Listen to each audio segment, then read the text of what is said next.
Assalamualaikum warahmatullahi wabarakatuh dan selamat petang tuan-tuan dan puan-puan para pendidik sekalian yang dikasihi, ya, tuan-tuan pengetua dan tuan-tuan guru besar di seluruh negara. Apa khabar? Harapan saya semua sihat, ya, untuk mengendalikan, ya, sekolah masing-masing.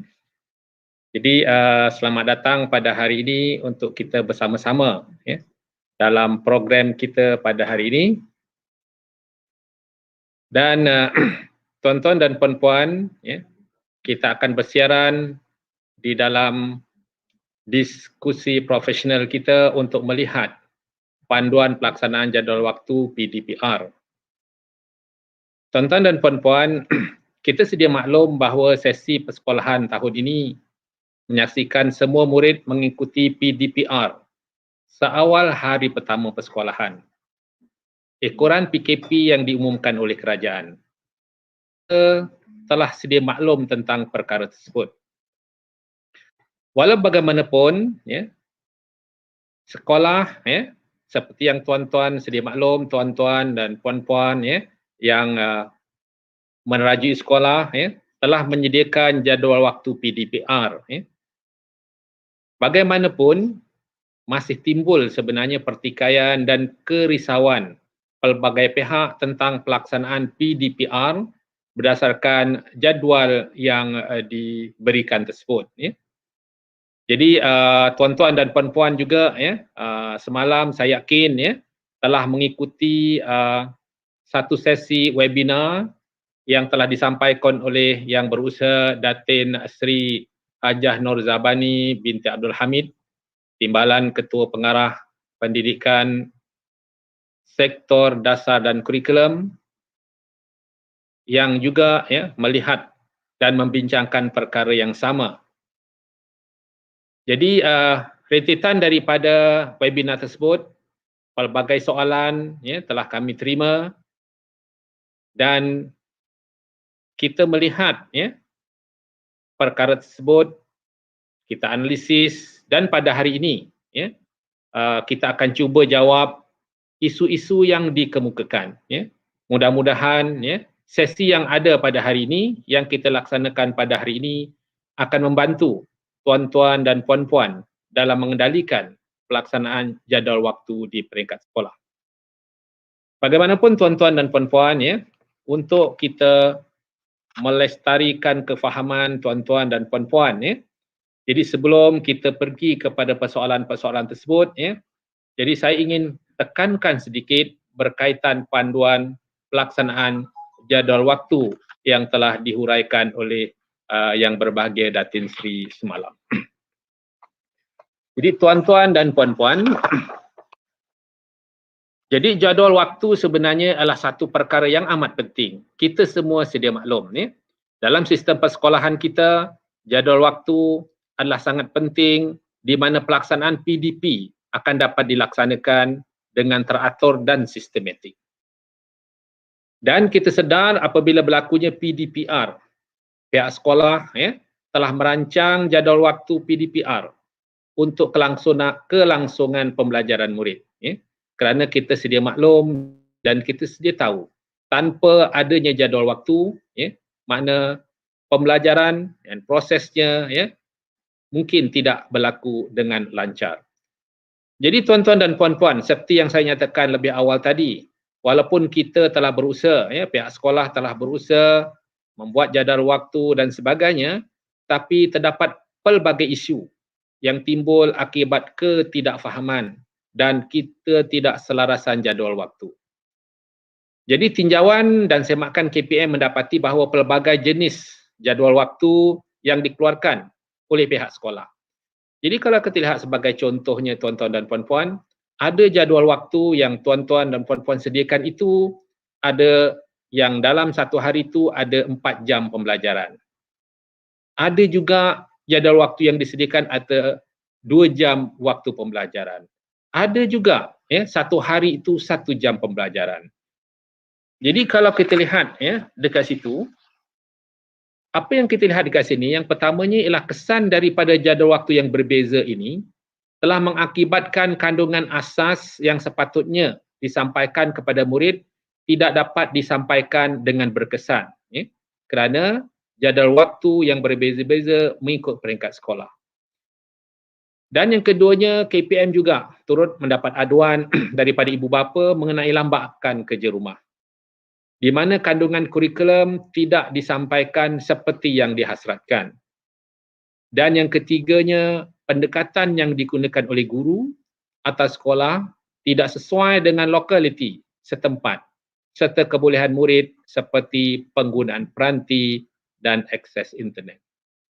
Tuan-tuan dan puan-puan, KPM sebenarnya sentiasa komited untuk memastikan kelangsungan pembelajaran murid dengan menyediakan panduan pelaksanaan jadual waktu PDPR yang sedia ada, ya, yang telah dimaklumkan kepada tuan-tuan dan puan-puan bagi membantu pihak sekolah. Jadi mungkin tuan-tuan boleh merujuk, ya, sekiranya tuan-tuan ada di tangan tuan-tuan sekarang, ya, jadi boleh rujuk, ya, jadual waktu itu, ya, untuk kita lihat, ya, bersama-sama, ya, sepanjang kita bersiaran, ya, pada petang ini.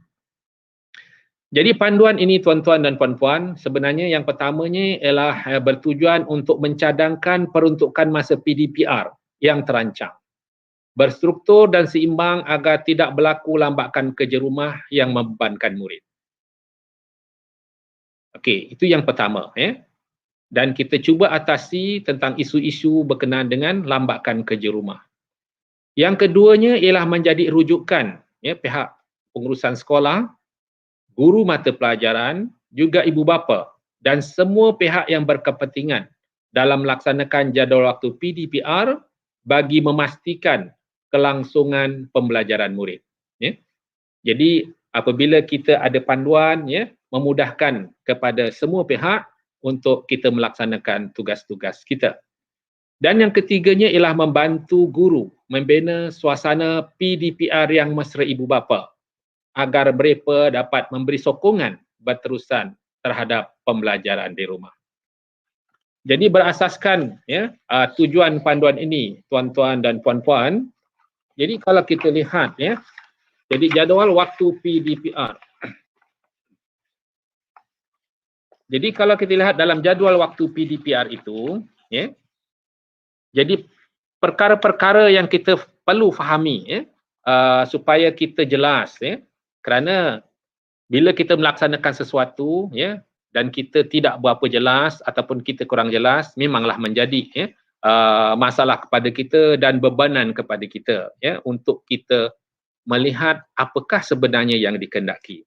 Jadi saya nak jelaskan kepada tuan-tuan dan puan-puan, walaupun semalam telah dijelaskan oleh Datin Sri, tapi saya akan cuba jelaskan lagi supaya tuan-tuan dan puan-puan terus faham, ya, dan lebih memahami tentang perkara ini.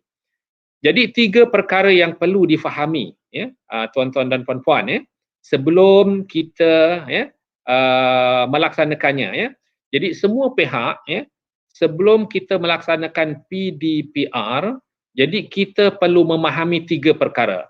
Yang pertama ialah peruntukan masa seminggu. Apa itu peruntukan masa seminggu? Yang kedua ialah peruntukan masa PDP. Dan yang ketiga ialah peruntukan masa tutorial. Mungkin tuan-tuan dan puan-puan, mungkin dia berbeza dengan jadual yang kita buat, ya, biasa secara face to face, ya. Jadi di dalam perkara ini, ya, kita perlu memahami yang pertamanya ialah peruntukan masa seminggu itu. Jadi peruntukan masa seminggu itu ialah diambil kira daripada surat keliling ikhtisas yang sedang berkuat kuasa. Jadi peruntukan minimum jam setahun bagi mata pelajaran, ya, dibahagikan dan dizahirkan dalam tempoh seminggu. Bermakna, ya, dalam surat perkeliling ikhtisas yang setahun itu, kita kira, ya, bagi pihak tuan-tuan dan puan-puan, ya, Kementerian Kira dan sebagainya, dan kita dapatkan masa untuk tempoh seminggu. Jadi itu ialah peruntukan masa seminggu yang berada, ya, di dalam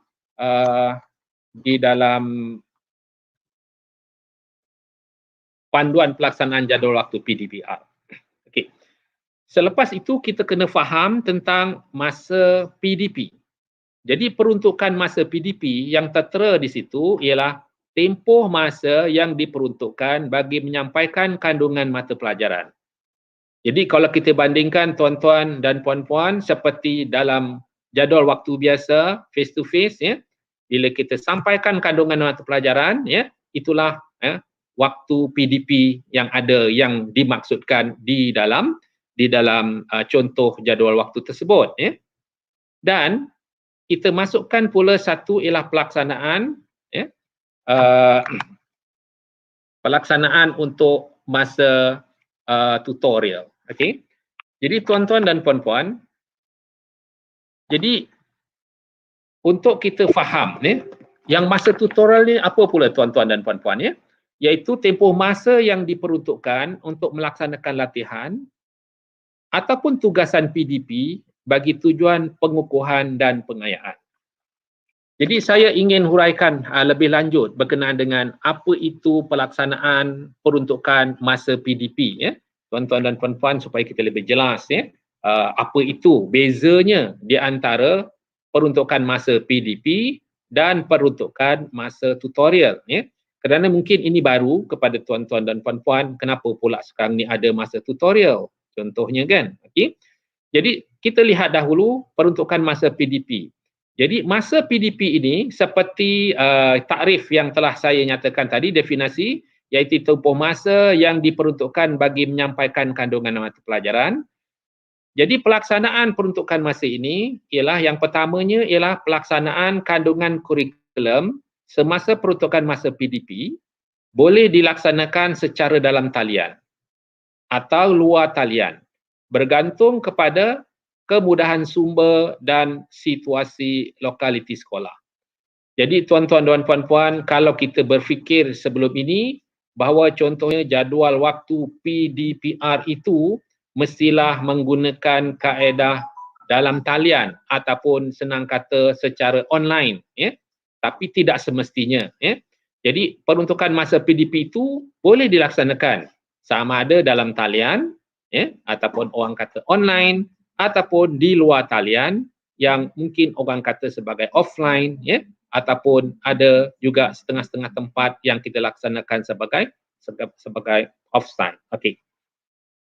Jadi tuan-tuan dan puan-puan, yang keduanya pelaksanaan kurikulum secara dalam talian ataupun luar talian yang menggunakan peranti dalam sehari secara berterusan hendaklah dirancang agar menepati manual PDPR versi 2. Jadi tuan-tuan dan puan-puan, saya penuh yakin tuan-tuan dan puan-puan telah membaca, memahami dan menghayati tentang manual PDPR versi 2 dan juga panduan pelaksanaan jadual waktu PDPR. Jadi dalam sesi kita pada petang ini ya, kita bincang, kita sembang-sembang tentang perkara yang melibatkan dua perkara ini ya. Jadi saya penuh yakin tuan-tuan dan puan-puan telah membaca dan menghayatinya. Jadi pada petang ini mungkin kita akan cuba memahami lebih lanjut ya, dan sekiranya ada persoalan-persoalan ya, kita boleh bincangkanlah dalam sesi kita pada petang ini ya. Jadi tuan-tuan dan puan-puan, jadi apabila menggunakan peranti itu dia mesti dirancang. Jadi apa maksudnya? Jadi kalau kita lihat ya, pertimbangan-pertimbangan perlu diambil kira. Yang pertama sekali ialah masa PDP diselang dengan peruntukan masa tutorial agar murid tidak berterusan berada di hadapan layar. Jadi kalau tuan-tuan berada bersama tuan-tuan sekarang ialah panduan jadual waktu PDPR, mungkin tuan-tuan lihat di sana ada yang berwarna hijau dan satu lagi ialah berwarna putih. Ya, kotak berwarna hijau, kotak berwarna putih. Itu contoh di mana yang hijau itu ialah waktu PDP dan yang putih itu ialah untuk tutorial. Jadi apa tujuannya kan tuan-tuan dan puan-puan ya? Itu adalah untuk memastikan bahawa murid-murid kita yang belajar itu tak terus-menerus berada di hadapan layar. Maksudnya di hadapan skrin lah, skrin ataupun monitor ya, komputer masing-masing ataupun gadget lah ya. Dan yang keduanya, memperuntukkan waktu rehat pendek. Okey. Iaitu dalam setiap 30 minit contohnya, ya. Jadi sesi itu ialah 2 hingga 5 minit. Maksudnya dalam tempoh pembelajaran setengah jam atau 30 minit itu, di dalam itu adalah 2 hingga lebih minit, ya, diperuntukkan untuk waktu rehat pendek, ya. Dan juga pada waktu peralihan di antara 30 minit yang pertama, 30 minit yang kedua, kita peruntukkan untuk 5 hingga 10 minit, ya. Di situ. Jadi peruntukan waktu itu perlu dilaksanakan secara praktikal, di mana guru-guru boleh memintalah murid-murid mereka untuk melakukan aktiviti-aktiviti ringan seperti regangan, senaman ringan dan sebagainya. Dan apabila mereka melaksanakan itu, jadi murid-murid tidak akan berada di depan skrin layar. Jadi itu perlu dapat arahan daripada guru. Kalau guru-guru kita tak bagi arahan, ada dalam jadual waktu tapi guru-guru tak melaksanakan arahan itu, murid-murid kita mungkin tidak juga bergerak. Jadi itu perlu kita praktikkanlah supaya murid-murid tidak terus-menerus berada di hadapan layar. Okey. Tuan-tuan dan puan-puan. Jadi pelaksanaan kurikulum, ya, secara luar talian pula. Bagaimana, ya? Jadi ianya boleh dilaksanakan seperti biasa juga, ya, kita dah sedia maklum, iaitu dengan membekalkan modul pembelajaran yang komprehensif seperti yang dicadangkan dalam manual PDPR versi 2. Dan ianya perlu sesuai dengan peruntukan masa PDP dalam jadual waktu PDPR. Okey. Jadi tuan-tuan dan puan-puan, jadi perancangan aktiviti PDP serta penyediaan bahan pembelajaran yang sesuai berdasarkan gaya pembelajaran murid iaitu visual, audio ataupun pergerakan fizikal kinestetik adalah perlu dibuat, ya, dengan teliti agar dapat memberi kesan, ya, lebih positif kepada tahap penguasaan murid. Jadi tuan-tuan dan puan-puan, persoalan yang mungkin timbul, ya, ialah di antaranya macam mana kita nak buat, ya, tentang modul-modul pembelajaran yang komprehensif itu. Okey. Mungkin kita lihat tuan-tuan dan puan-puan, ya, sebenarnya guru-guru biasa telah melaksanakan PDP dalam kelas dalam 30 minit. Jadi apabila kita melaksanakan dengan kelas, biasanya kita akan ada set induksi, lepas tu kita akan memberikan pengajaran kita dari segi konsep-konsep, ya. Kita beri arahan-arahan kepada murid-murid. Selepas itu, bila ada waktu itu kita akan beri kepada mereka tugasan dan latihan. Sebenarnya perkara yang sama juga ia patutnya diterjemahkan apabila murid-murid berada di rumah.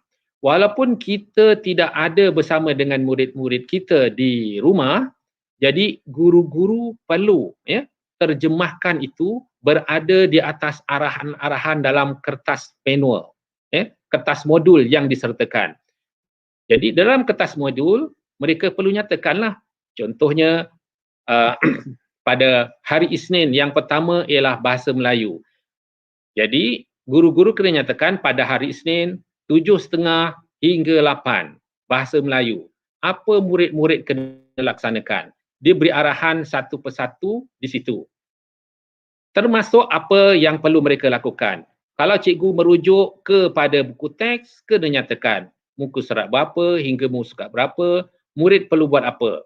Murid perlu baca, okey. Lepas tu ada arahan untuk membuat tugasan. Tugasan itu mungkin dalam bentuk latihan, nyatakan latihan di mana, ataupun mungkin kita berikan secara lembaran, okey. Ataupun mungkin latihan tugasan itu dalam bentuk pencarian bahan, cikgu nyatakan. Jadi cikgu akan nyatakan itu ialah komplit untuk satu tempoh waktu pembelajaran.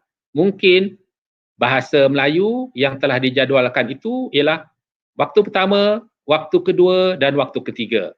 Jadi apakah pengisian pada waktu yang pertama, apakah pengisian pada waktu kedua, apakah pengisian pada waktu ketiga. Jadi cikgu akan nyatakan komplit di dalam modul tersebut, ya. Jadi dengan itu apabila murid-murid membaca, mereka faham. dan sekiranya ibu bapa bersama dengan murid-murid kita untuk membantu mereka tahu apa yang perlu dilakukan oleh anak-anak murid kita. Jadi apa yang kita lakukan itu mestilah sama dengan waktu yang sepatutnya. Kalau guru-guru di sekolah mengajar dalam tempoh 30 minit, apa yang boleh diajar dalam 30 minit, 30 minit itulah juga yang dinyatakan dalam kita punya modul. Jadi itu ialah perlu teratur supaya murid-murid kita boleh belajar mengikut masa yang kita tetapkan seperti di dalam jadual waktu. Baik, itu ialah satu contoh tuan-tuan ya. Jadi tuan-tuan dan puan-puan, dalam jadual waktu ini pula kita perlu ada pemakluman awal tentang seperti yang saya nyatakan tadi ya. Jadi perlu ada tata cara sebelum, tata cara semasa dan tata cara selepas pelaksanaan aktiviti PDP ya. Jadi ini perlu jelas supaya guru tidak menimbulkan kekeliruan dan bebanan kepada ibu bapa atau penjaga ataupun murid-murid sendiri kerana kita lihat sekiranya ia berada di luar talian, jadi murid-murid tidak dapat berhubung dengan guru-guru. Hubungan mereka sebagai contoh kalau kita gunakan modul, apa yang kita tulis dalam modul tersebut. Okey. Tuan-tuan dan puan-puan, jadi itu ialah peruntukan masa PDP. Bagaimana pula peruntukan masa tutorial? Okey. Seperti yang saya nyatakan awal tadi, definisinya mudah di mana kita lihat bahawa peruntukan masa tutorial ini ialah masa yang diperuntukkan untuk melaksanakan latihan ataupun tugasan PDP bagi tujuan pengukuhan dan pengayaan. Jadi tuan-tuan dan puan-puan, kita sedia maklum apabila kita mengajar, guru-guru mengajar dalam kelas, dia akan mengajar berkenaan dengan konsep ataupun mengajar tentang kurikulum itu sendiri. Selepas itu dia akan ada tugasan-tugasan atau latihan-latihan untuk tujuan murid-murid lebih memahaminya. Jadi perkara itu dilaksanakan dalam waktu masa tutorial. Dan kita lihat dekat situ, ia biasanya kita atur supaya dia berlaku selepas waktu PDP. Jadi di sini tuan-tuan dan puan-puan timbul pula persoalan bolehkah ianya dilaksanakan secara talian? Kalau kita menggunakan secara talian sebenarnya tak semestinya menggunakan secara talian. Walaupun kita mengajar PDP tadi secara talian contohnya, tak semestinya berada secara talian kerana waktu itu murid-murid dah jelas tentang bagaimana kita bagi latihan. Ini kalau dalam talian tuan-tuan dan puan-puan, dan mereka akan buat. Jadi cikgu-cikgu tak semestinya berada dalam talian, murid-murid pun tak semestinya berada dalam talian. Tetapi dalam waktu itu cikgu kena sentiasa bersedia yang orang panggil sebagai on call contohnya. Jadi murid-murid tahu pada waktu itu guru-guru ada. Jadi sekiranya mereka nak bertanya, mereka akan bertanya guru, sama ada mereka bertanya menggunakan komputer atau menggunakan WhatsApp dan sebagainya, menggunakan telefon dan sebagainya, tapi cikgu berada dan cikgu kena nyatakanlah sekiranya anak-anak murid mereka nak bertanya apakah kaedah yang digunakan dalam waktu tutorial tersebut itu kalau mereka menggunakan talian. Kalau mereka tidak menggunakan talian jadi waktu untuk tugasan dan latihan itu juga dipenuhi dengan latihan dan tugasan yang berserta dengan arahan-arahan yang jelas, dan latihan-latihan itu juga yang diberi ialah bersesuaian dengan tempoh waktu yang ada. Jadi tak perlu kita buat setiap itu dengan latihan yang banyak sebenarnya memadai untuk mereka faham tentang konsep yang mereka belajar, ataupun memadai untuk memberi tugasan untuk mengayakan mereka dengan apa yang mereka belajar. Jadi bila ini dilaksanakan, tidak timbul sama sekali contohnya ialah bebanan kepada murid-murid yang terpaksa menggunakan waktu lain yang banyak untuk menyiapkan latihan. Jadi tuan-tuan dan puan-puan, Jadi seperti yang saya nyatakan tadi, okey. Jadi kita lihat dekat situ tuan-tuan ya.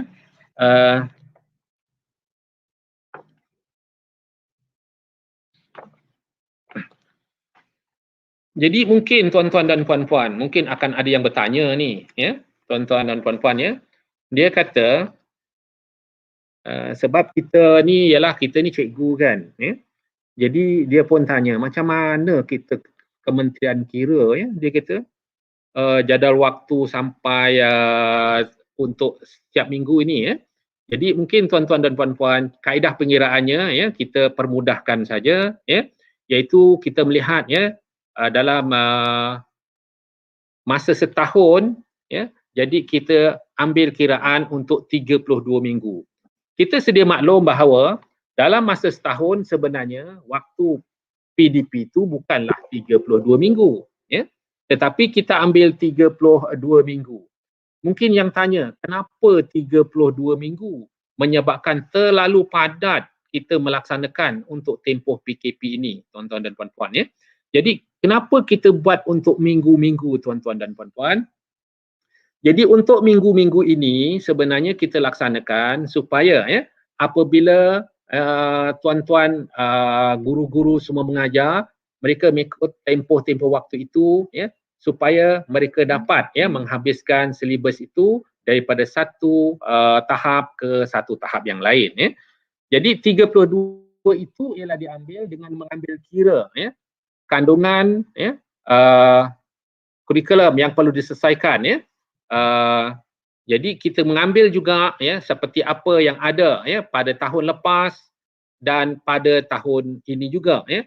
Sebab dahulu semasa penerangan saya yang awal dahulu sebelum kita buka sekolah, kita terpaksa juga mengambil juga kandungan-kandungan yang ada pada tahun sebelumnya. Tetapi belum sempat kita laksanakan, kita dah PKP semula ya. Jadi kita ambil ya perkara-perkara tersebut ya untuk pertimbangan tuan-tuan dan puan-puan ya. Jadi kita mengambil kira ya tuan-tuan dan puan-puan iaitu persediaan sekolah ya untuk menyediakan jadual waktu PDPR ini ya.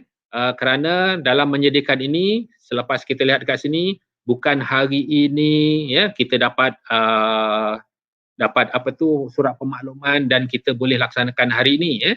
Tuan-tuan buatlah yang terbaik ya. InsyaAllah ya menjelang ya menjelang pada 22 Februari selepas Tahun Baru Cina ya. Okey. Seminggu selepas Tahun Baru Cina insya-Allah ya. Kita ada masa peruntukan lebih kurang 2 minggu. Mungkin tuan-tuan boleh lihat bahawa jadual waktu ini boleh dikemaskini ya. Dan tuan-tuan dan puan-puan sebenarnya tak perlulah tunggu 22 Februari. Kalau benda tu memang dah ada, sedia ada dekat sekolah, saya yakin banyak sekolah memang dah ada jadual waktu itu dan tidak ada masalah, boleh laksanakan terus ya. Jadi mungkin kita melihat ya, ini juga kita mengambil kira murid tahun 1 yang sedang melaksanakan program transisi tahun 1 juga ya. Kerana murid ini akan habis pada 26 Mac 2021 ya. Dan ia akan memulakan sesi pembelajaran tahun 1 bermula 5 April sehingga 10 Disember 2021. Dan kalau kita kira pun lebih kurang 32 minggu.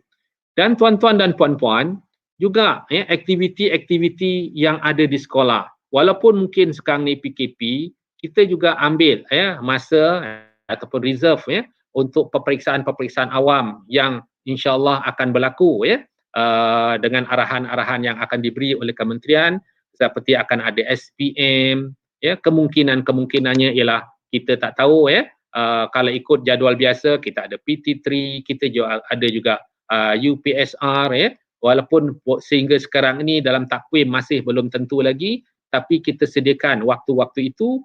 Jadi semua perkara ini kita perlu siapkan dalam tempoh 32 minggu. Selain itu juga kita melihat adanya perkara-perkara seperti dekat sekolah akan ada contohnya peperiksaan-peperiksaan ataupun ujian-ujian yang akan ditetapkan dan aktiviti-aktiviti yang lain di sekolah khususnya tentang macam mana kita nak ambil yang tahun lepas, yang tahun lepas yang kita tertinggal itu untuk menyiapkan dan sebagainya, jadi kita perlukan masa yang lebih. Bermakna 32 minggu itu kita adjust untuk kita dapat habiskan kurikulum yang ada pada tahun ini. Kemudian tuan-tuan dan puan-puan, kalau kita lihat bagi guru-guru di sekolah menengah khususnya yang mengajar tingkatan 5. Jadi calon-calon SPM tahun 2021 kita sedia maklum kohort ini sangat terkesan pada tahun lepas di mana banyak mata pelajaran mereka yang tertinggal dan terpaksa guru-guru kat sekolah melaksanakan pelajaran-pelajaran ataupun pengajaran-pengajaran untuk recovery tentang kandungan itu dan perlu banyak masa. Jadi kalau kita lihat dalam situ, jadi perlukan masa. Jadi masa yang berbaki selebih daripada 32 minggu itu bolehlah digunakan untuk melihat tentang perkara-perkara tersebut.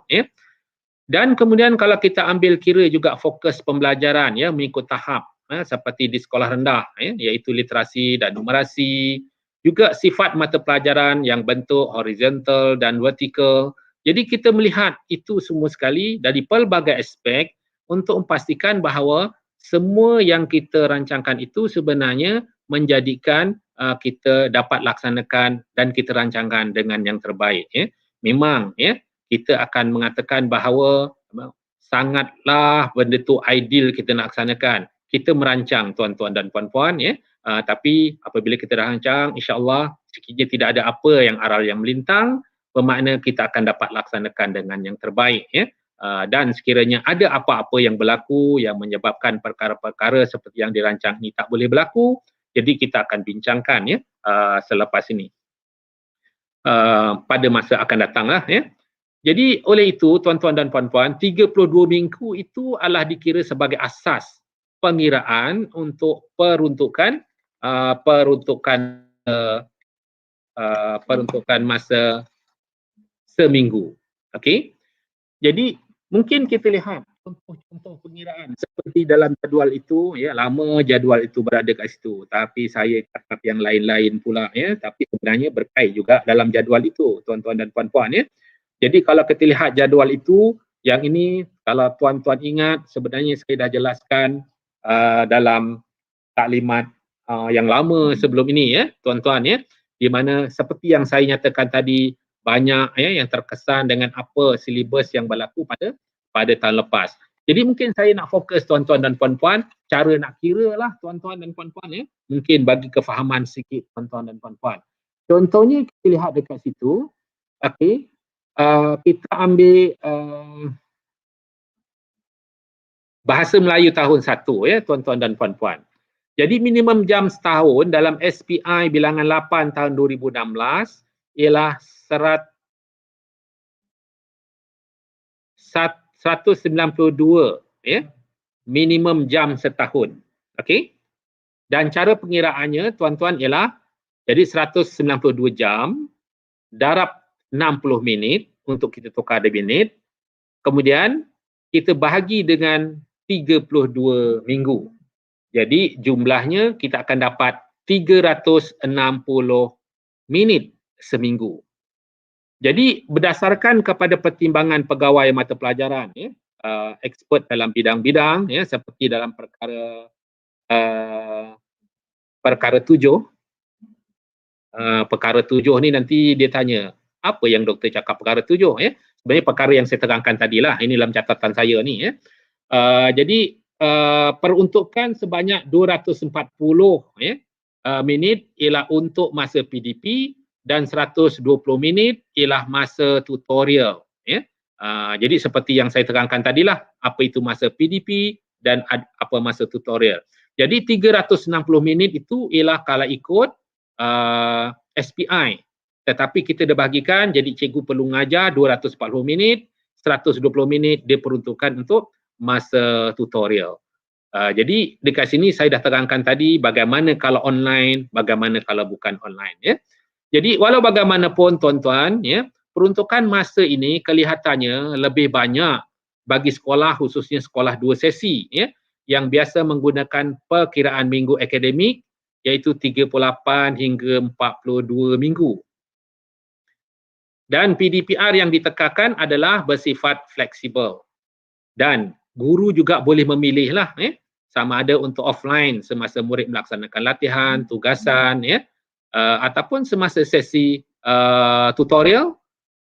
Jadi kita lihat dekat sini dari segi aspek pematuhan SPI itu peruntukan masa ini telah pun kita lihat memenuhi keperluan minimum jam setahun mata pelajaran dan semua guru adalah dilindungi tentang masa pengajaran mereka.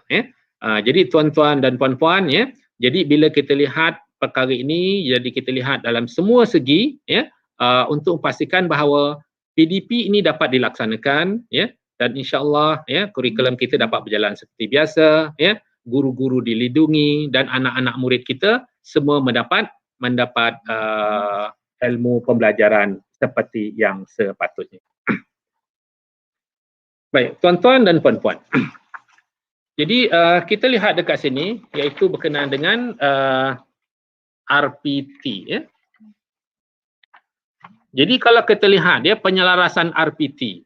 Jadi mungkin kita lihat tuan-tuan dan puan-puan sebenarnya timbul di dalam pemikiran tuan-tuan dan puan-puan. Sebenarnya RPT dah buat. Kalau jadual ini diubah, kita ada pula contohnya kaedah yang baru. Bagaimana dengan RPT? Seperti yang saya nyatakan tuan-tuan dan puan-puan yang tadi, contohnya kalau jadual waktu itu dah ada dan ia memenuhi seperti apa yang kita bincangkan kat sini, tak perlu ubah pun. Cuma boleh diubah yang mana satu PDP, yang mana satu tutorial contohnya. Dan RPT perlukah kita ubah kalau kita dah buat? Jadi tuan-tuan dan puan-puan, sebenarnya kalau kita lihat bagaimana kita nak selaraskan IPT ini Jadi sebenarnya tuan-tuan sedia maklum bahawa menyelaras RPT dengan menentukan standard kandungan dan standard pembelajaran yang dapat dilaksanakan itu ialah sepanjang PDPR ini. Jadi kalau tuan-tuan dan puan-puan pentadbir sekolah telah mengenal pasti peruntukan PDP dan tutorial PDPR, jadi guru mata pelajaran hanya perlu menyelaras. Semula rancangan pengajaran tahunan tak perlu buat semula, hanya selaras saja, iaitu dengan menentukan kandungan kurikulum mata pelajaran serta kaedah yang bersesuaian yang akan dilaksanakan dalam tempoh PDPR. Seperti contoh tuan-tuan dan puan-puan kalau kita lihat dekat situ, kita letakkan satu dekat situ ialah cadangan dan aktiviti ataupun catatan dekat situ. Di ruang kat situ kita lihat RPT kita telah tercatat dekat sana, kita nak buat dekat mana? Sebagai contoh, akan dilaksanakan apabila murid kembali ke sekolah. Sebagai contoh, maksudnya kita tak laksanakan ini semasa PDPR kerana kalau kita lihat, tuan-tuan dan puan-puan, cikgu-cikgu lebih faham bahawa yang ini memerlukan face to face, bersemuka contohnya. Jadi tak perlulah RPT itu diubah. Just boleh letakkan dalam cadangan-cadangan itu tentang untuk kita lihat balik sekiranya keadaan kembali normal nanti. Jadi mungkin selalu akan bertanya juga kalau dah macam tu macam tak payahlah kita nak ubah RPT itu kan. Tak payah tak perlu tuan-tuan dan puan-puan tak perlu untuk kita ubah RPT itu. Jadi seperti yang saya nyatakan, memadai membuat penyelarasan dengan mencatatkan dalam ruangan tersebut. Jadi kalau tuan-tuan dan puan-puan berhadapan dengan guru jadi tuan-tuan kena nyatakanlah bahawa guru-guru mendapat maklumat yang betul, tak perlu ubah RPT, mereka dah buat, tidak ada masalah, hanya catatkan tentang perkara-perkara perlu yang mereka nak laksanakan, yang mana mereka akan laksanakan semasa PDPR dan yang mana mereka akan laksanakan contohnya semasa face to face nanti. Next. Jadi tuan-tuan dan puan-puan, jadi kita melihat dekat sini ialah contoh tuan-tuan dan puan-puan iaitu jadual waktu sepenuhnya dalam jalan. Ini satu contohlah tuan-tuan dan puan-puan ini untuk lebih faham lagi Jadi dalam situasi contohnya dalam contoh seperti ini, okey, jadi kita lihat bahawa ini ialah situasi sekolah yang 100% guru dan murid mempunyai peranti dan akses internet. Okey. Jadi kalau tuan-tuan lihat, ya, cuba tuan-tuan lihat dalam manual PDPR versi 2, iaitu para 9 dan 10 di muka surat 7 hingga 8, dan juga panduan pelaksanaan jadual waktu PDPR, para 3.5.12 di muka surat 6. Ini untuk melihat lebih jelas. Jadi dekat sini tuan-tuan dan puan-puan, okey, kaedah yang pertama tuan-tuan, kalau dalam situasi ini, yang pertama ialah tuan-tuan perlu tentukan peruntukan masa PDP dan peruntukan masa tutorial, seperti dalam lampiran yang disediakan. Yang kedua, tentukan kaedah pendekatan dalam talian yang akan digunakan. Okey. Kemudian yang ketiga, mengambil kira tempoh layar. Tiga-tiga perkara ini semua telah dicatatkan di dalam manual PDPR dan juga panduan pelaksanaan. Jadi macam mana tuan-tuan kalau tuan-tuan lihat dalam jadual itu, okey, yang warna hijau seperti yang saya nyatakan tadi, yang warna hijau itu sebenarnya ialah waktu PDP. Yang warna putih ialah waktu tutorial. Jadi kalau dia 100% dan sekolah memilih bahawa semua PDP itu boleh diajar secara online, okey, boleh buat online, semua sekali dalam kes ini. Okey. Kemudian yang warna putih itu, iaitu tutorial itu, bergantung pada cikgu, ikut situasi dia. Jadi kalau dia nak online pun boleh, nak offline pun boleh. Tetapi cikgu-cikgu kena adalah standby, iaitu on call sekiranya ada keperluan dekat situ. Tetapi tuan-tuan dan puan-puan, adakah yang ditulis contoh yang besar dekat sini, macam ni kah kita kena buat? Tidak sepertinya macam ni sahaja tuan-tuan dan puan-puan. Jadi ia boleh diubah suai berdasarkan kepada situasi dan sumber yang ada dekat sekolah. Contohnya dengan gurunya dan sebagainya. Contoh-contoh mungkin kita lihat, takkan contohnya untuk tahun 1, tahun 2, tahun 3 sama macam ni. Kerana contohnya PJPK ialah pada waktu yang pertama. Kalau tahun 2 pun PJPK waktu yang kedua, tahun ketiga pun waktu yang pertama juga. Jadi bermaksud semua cikgu PJPK itu akan mengajar pada waktu itu. Sedangkan mungkin sekolah kita ada seorang aja cikgu PJPK. Jadi kita sedia maklum apabila kita buat jadual waktu dekat sekolah, memang kita atur ikut sumber yang kita ada. Sama ada cikgu dia, kelas dia dan sebagainya. Dan tuan-tuan dan puan-puan, mungkin tuan-tuan akan bertanya, bilangan ini tengoknya satu hari tu kalau kita tengok hari Isnin tu ada PJPK 1, BM ada 1, bahasa Inggeris 1, 2, 3, pendidikan Islam ada lagi 1, dah jadi 4, lepas tu pendidikan muzik ada 5. Betul ke kena buat 5 ni? Contohnya tak semestinya tuan-tuan dan puan-puan. Dia bergantung kepada situasi dan sumber yang ada kat sekolah. Mungkin boleh diubah suai supaya ianya tidak berlaku 5, mungkin 4 ataupun mungkin 3. Bergantung kepada subjek apakah yang tuan-tuan letakkan dalam hari tersebut.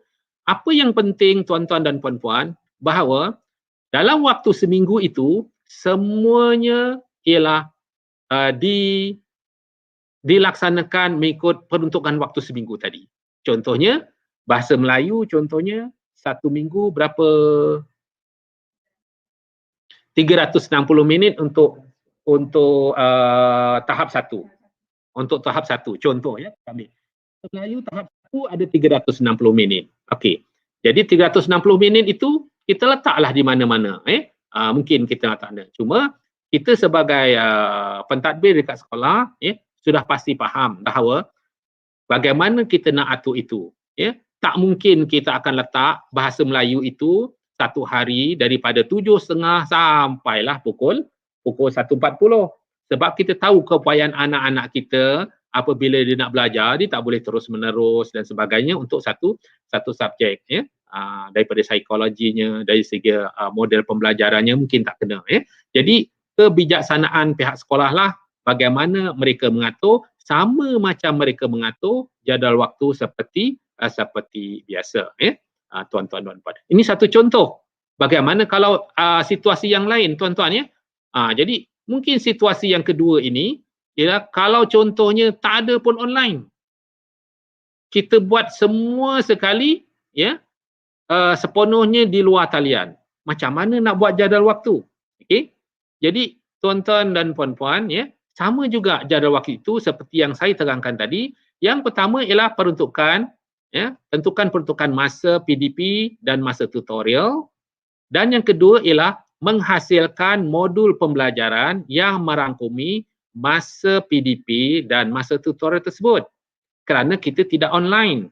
Jadi kita menghasilkan modul. Seperti yang saya terangkan awal tadi, apabila kita nak membuat modul itu, seperti kita mengajar dalam kelas, cikgu berpengalaman mengajar kelas, 30 minit tu berapa banyak dia akan kuasai. Jadi dalam masa 30 minit itu, contohnya modul itu diletakkan di dalam, dia akan tulis dalam kertas untuk diberi kepada murid-murid mereka, ya. Apa arahan dia dengan jelas sebelum apa nak buat, semasa apa nak buat, ya, akhir apa nak buat, dan apa yang perlu dibuat, ya. Kalau dia perlu baca, apa yang perlu dibaca, ya. Sama ada teks itu kita berikan dalam modul ataupun teks itu dia boleh rujuk kepada buku teks dan sebagainya. Begitu juga untuk tutorial, ya. Adakah tutorial itu kita bagi lembaran kerja untuk mereka siapkan ataupun tutorial itu berdasarkan latihan ada dalam buku teks, ataupun mungkin masa tutorial itu mereka perlu buat tugasan-tugasan yang lain, contoh mencari bahan, ya, mencari erti ke dan sebagainya kalau bahasa Melayu dan sebagainya. Kita lihat, ya, mungkin menyiapkan projek dan sebagainya, itu bergantung kepada, ya. Tetapi peruntukan masa itu kekal. Dalam masa 30 minit mesti dia siap dalam 30 minit. Janganlah diberi kepada mereka yang banyak. Dan kemungkinannya mungkin peruntukan masa tutorial itu mungkin dia akan satu tugasan itu mungkin akan dilaksanakan berterusan untuk hari-hari yang lain. Sebagai contoh lah tuan-tuan dan puan-puan, mungkin cikgu dekat sekolah, ya, semua mahir-mahir belaka dekat sini.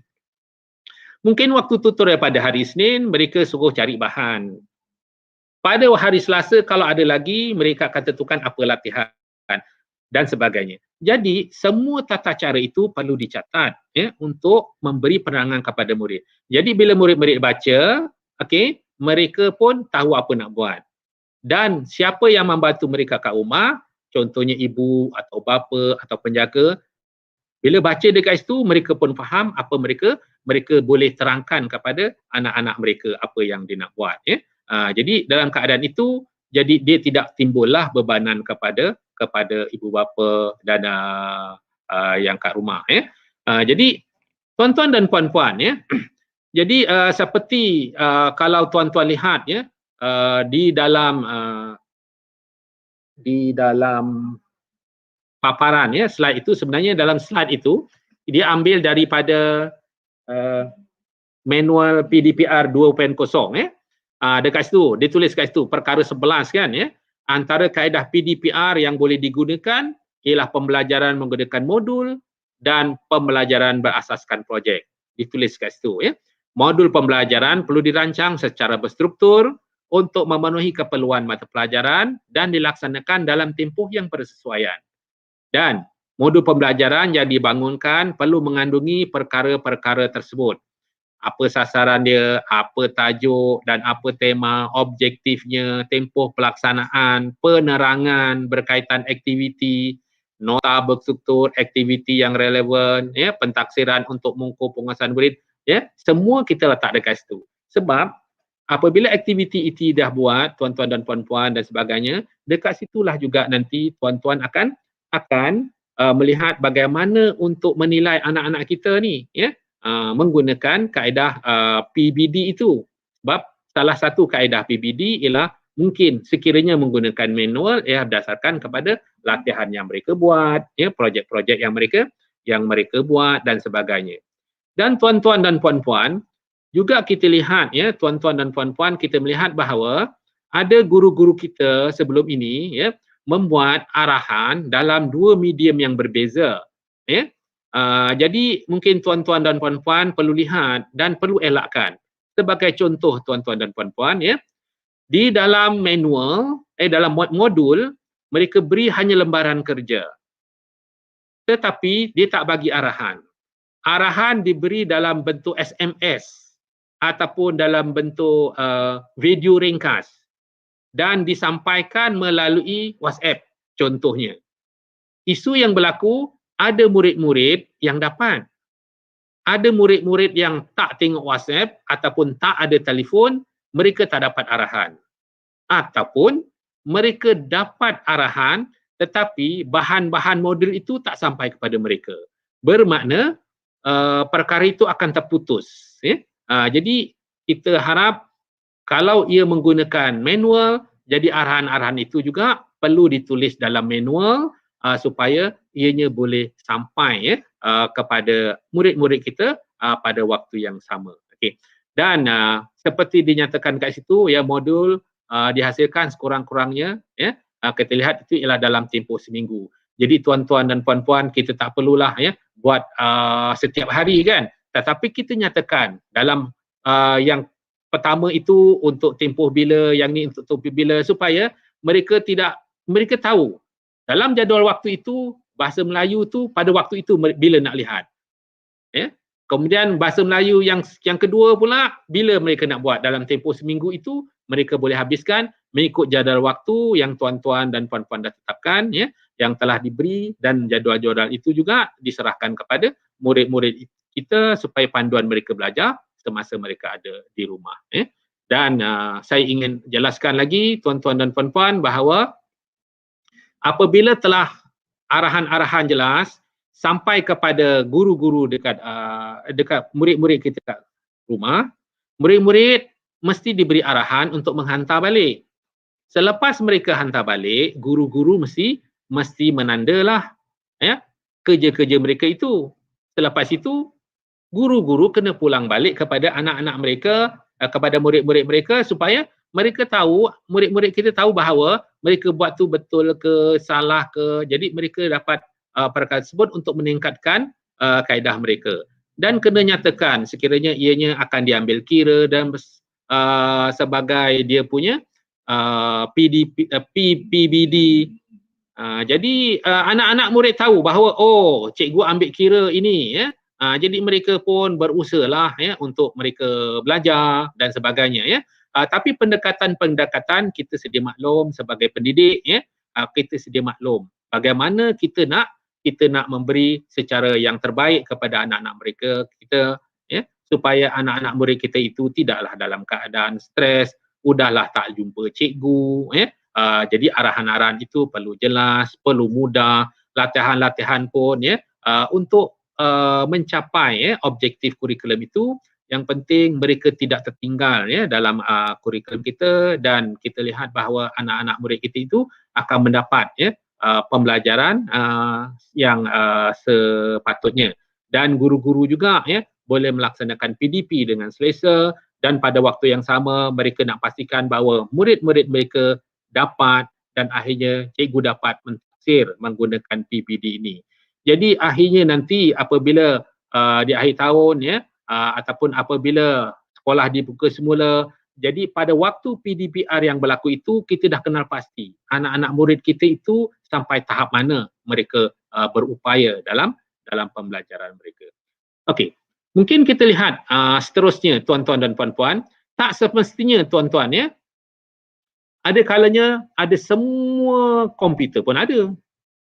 Kita kata, guru semua ada, kita kata, anak-anak murid semua ada. Mungkin anak-anak murid kita bila dia kata ada, mungkin dekat rumah dia ada satu je. Tapi adik-beradik ada 3. Mungkin ada 4. So bagaimana? Jadi dalam kes ini mungkin ada pendekatan iaitu waktu gabungan, iaitu online dan offline. Jadi kemungkinannya untuk satu tingkatan, katalah ataupun satu tahun, katalah tahun 3. Jadi mungkin ada pada mata pelajaran yang menggunakan online, ada mata pelajaran yang menggunakan offline. Okey? Jadi itu boleh ditetapkan oleh pihak sekolah untuk pastikan ya bagaimana ya dengan berbincang dengan guru-guru dan berbincang dengan ibu bapa ya apakah keupayaan yang ada dengan anak-anak murid mereka ya bagaimana. Jadi sekiranya ada yang offline dan ada yang online, bermakna anak-anak kita itu kalau mereka ada adik-beradik ya yang ramai, ada waktu abang boleh guna pada satu ketika, adik ada guna satu ketika dan yang lain-lain ya. Jadi dekat sini seperti biasa juga ya. Jadi ini kita lihat dekat situ walaupun ya situasi 100% keterlibatan murid dalam melaksanakan PDP secara dalam talian, tetapi pendekatan PDPR itu perlu ditentukan oleh guru dan sekolah dan perlu nyatakan kepada anak-anak mereka. Dan apabila mereka ya mereka melaksanakan ini, jadi mereka boleh melihat. Sebagai contoh tuan-tuan dalam jadual ini, kita lihat contohnya semua online tetapi untuk bahasa Arab. Okey? Offline contohnya. Jadi kat situ bahasa Arab tak ada offline. Satu contohlah ya, tuan-tuan dan puan-puan. Mungkin kalau kita lihat dekat situ, cuba kita lihat satu lagi contoh. Okey, next. Contoh 2. Ini pun 100% juga. Ya? Jadi ini lebih banyak lagi lah tuan-tuan dan puan-puan ya. Kalau kita lihat dekat sini, mungkin kita lihat dekat sana ya. PJPK online ya, BM online ya. Contohnya dalam bahasa Inggeris. Okey, selepas rehat. Ada satu waktu ya, kat situ bahasa Inggeris, kat situ dia bahasa Inggeris offline. Lepas itu pendidikan Islam, pendidikan moral offline. Pendidikan hari Isnin ya. Pendidikan muzik offline contohnya. Jadi tuan-tuan dan puan-puan, ini semua boleh diambil dan dikira oleh pihak sekolah untuk melihat yang mana patut offline, yang mana patut online. Ada kalanya pihak sekolah mungkin menetapkan untuk subjek-subjek tertentu yang perlu secara online ya, perlu dilaksanakan secara online kerana memerlukan pemahaman murid. Jadi sekiranya dalam kes ini mungkin murid-murid boleh berkongsi. Mungkin murid-murid apabila kita yang tak perlu online, jadi mereka mungkin ada ibu bapa yang mengatakan bahawa mereka perlukan data yang banyak, jadi boleh berjimatkan data dan sebagainya. Apa yang penting tuan-tuan dan puan-puan, ini ialah pemufakatan di antara pihak sekolah dan ibu bapa. Jadi bila ibu bapa bersetuju ya, melihat begitu, so tak ada masalah. Jadi itu perlu ada perbincangan ya, persetujuan dengan ibu bapa ya, nak online, nak offline dan kita lihat ya dalam perkara-perkara tersebut ya. Okey, mungkin kita lihat dalam bentuk begitu. Tetapi kalau tadi anak murid kita semua 100%. Dalam kes sekarang ini ada pula sekolah-sekolah yang melihat bahawa anak murid kita sebenarnya ada lebih kurang 50%, ada 50% lagi tak ada. Dalam kes ni bagaimana? Jadi tuan-tuan dan puan-puan dekat sini mungkin ya, ini sebagai contoh saja tuan-tuan dan puan-puan, tuan-tuan dan puan-puan lebih kreatif dekat sekolah untuk mempelbagaikan contoh. Ini kita bagi contoh ya. Contohnya begini, ini boleh buat bagaimana? Mungkin yang saya terfikir dekat sini mungkin kita bahagi kepada dua kumpulan. Okey, sama ada satu ialah kumpulan yang boleh buat online, satu ialah kumpulan yang offline, iaitu murid yang tidak ada akses kepada peranti. Jadi kaedah asas mesti sama, iaitu tentukan masa PDP dan juga masa tutorial dan guru menentukan pendekatannya. Okey. Jadi mungkin pendekatan yang dicadangkan kat sini mungkin ialah secara team teaching, iaitu melihat bahawa ada satu grup guru yang menangani offline dan satu grup guru ialah menangani tentang isu online. Jadi maksudnya kerana murid mereka terbahagi kepada dua contohnya. Jadi bagaimana mereka nak lihat ya? Ini tuan-tuan dan puan-puan ya, bergantunglah kepada tuan-tuan dan puan-puan. Ada kalanya mungkin kaedah yang lain yang difikirkan ya. Ini ialah kaedah-kaedah yang mungkin boleh tuan-tuan pertimbangkan. Okey. Mungkin kita lihat ya, ada lagi kah contoh ni? Ya. Okey. Jadi tuan-tuan dan puan-puan, mungkin dalam kes ini tiba-tiba mungkin tak relevan. Nak buat team teaching pun guru tak cukup. Contoh dekat sekolah kita pun ada kan, urusnya sekolah-sekolah kecil nak buat ya, bagaimana. Tapi yang penting tuan-tuan, selepas memikirkan semua kaedah-kaedah ini, pastikan bahawa apabila kita menggunakan kaedah online, kita gunakanlah kaedah apa yang saya terangkan tadi ya. Dia ada waktu belajar, dia ada waktu rehat sebentar, dia ada waktu tutorial ya. Dan apa yang dikembangkan ataupun diberi dalam tutorial itu ya, tidak membebankan kepada mereka, memadai untuk habis waktu tutorial. Dan apabila dibuat offline, maka perkara yang sama juga diambil kira, bahan-bahan yang diberi itu sebenarnya ya mestilah mengikut waktu yang telah ditetapkan ya, bahan-bahan untuk latihan juga ya. Semua ada arahan sebelum, arahan semasa, arahan selepas, bila mereka nak kena hantar dan sebagainya, apa mereka perlu siapkan. Semua arahan-arahan itu jelas dan semua sekali perlu ada hubungan baik di antara guru dan juga ibu bapa, kerana kita sebagai guru sudah pasti nak pastikan bahawa anak-anak murid kita belajar kat rumah. Jadi kita perlu lihat ya apa yang ada di rumah untuk pastikan bahawa kita membuat jadual waktu dan kaedah-kaedah pendekatan PDPR yang kita laksanakan itu relevan dengan lokaliti kita semua. Okey, tuan-tuan dan puan-puan ya. Jadi mungkin sedikit ya jadual waktu prasekolah. Jadi jadual waktu prasekolah ini tuan-tuan dan puan-puan disesuaikan dengan peruntukan waktu yang digariskan ya dalam KSPK Semakan 2017 ya. Dan aktiviti pembelajaran murid prasekolah perlu dibimbing sepenuhnya oleh guru ya. Jadi kalau tuan-tuan lihat dekat sini mungkin ada yang lihat kenapa pula kat sini tak ada tutorial, murid-murid pun prasekolah. Okey. Jadi yang diterakan dekat sini ialah jadual waktu yang dibimbing oleh sepenuhnya oleh guru. Tetapi tuan-tuan dan puan-puan, kalau kita ambil 8.30 hingga 10.20 itu ya, kalau kita lihat tolak yang tengah itu rehat itu sebenarnya dia hanya 1 jam. Tapi sedangkan 1 jam ya. 1 jam 30 minit. 1 jam 30 minit. Dan dia ada baki lagi, ya, ada baki lagi. Dan baki waktu itu sebenarnya ialah dimasukkan sebagai pembelajaran kendiri yang perlu disokong oleh ibu bapa atau penjaga di rumah. Ya, kita sedia maklum bahawa anak-anak kita ini kecil kat rumah. Jadi ibu bapa dengan penjaga perlulah ya menyokong pembelajaran kendiri berstruktur ya kepada ya anak-anak kita di rumah. Jadi guru perlu memberi ya arahan dan bimbingan yang sepenuhnya kepada ibu bapa untuk mereka melaksanakan pembelajaran kendiri ya tersebut. Okey. Kemudian untuk jadual waktu PDPR ya bagi kelas pendidikan khas pula ya.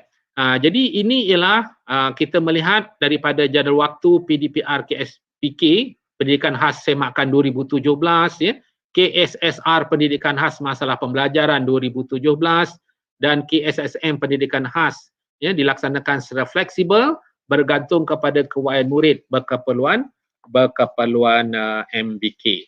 Jadi tuan-tuan dan puan-puan, dalam kes ini ya, jadi bagaimana yang dipanggil sebagai flexibility dalam pendidikan khas ya, menurut Akta Pendidikan 1996, Peraturan-Peraturan Pendidikan khas 2013 ya.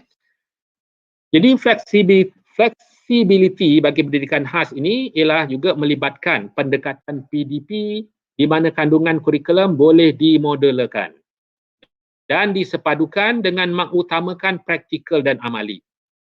Jadi bagi murid-murid ya MBK kurang upaya penglihatan dan pendengaran, jadi mereka menggunakan bahan bantu belajar dan peralatan khas ya seperti mesin braille dan alat bantu pendengaran serta peralatan lain ya dalam PDP. Okey. Jadi tuan-tuan dan puan-puan ya, jadi dalam melaksanakan PDP sebenarnya guru tidak terikat dengan sesuatu tempoh masa sesuatu mata pelajaran ya. Tetapi ianya adalah bersifat fleksibel. di mana guru perlu mengenalilah murid mereka dan menyediakan bahan PDP yang sesuai. Jadi PDP guru ini hendaklah bermakna dan menyeronokkan bagi menarik perhatian MBK kepada apa yang dipelajari dan pelbagai strategi PDP yang dilaksanakan oleh guru itu bolehlah dilaksanakan menggunakan pendekatan secara modular ataupun mungkin juga secara bertema ataupun secara projek dan juga pendekatan secara belajar secara bermain dan pendekatan yang lain seperti secara hands on ini semua sekali akan memberi kesan dan bermakna kepada MBK dibandingkan dengan penerangan secara kelas, secara teori. Jadi tuan-tuan dan puan-puan dalam melaksanakan fleksibiliti dari segi masa diharapkan agar objektif kurikulum MBK ini boleh dicapai dengan lebih mudah kerana MBK diberi peluang dan ruang untuk mencuba melakukan sesuatu berulang kali tanpa terikat dengan yang tetap.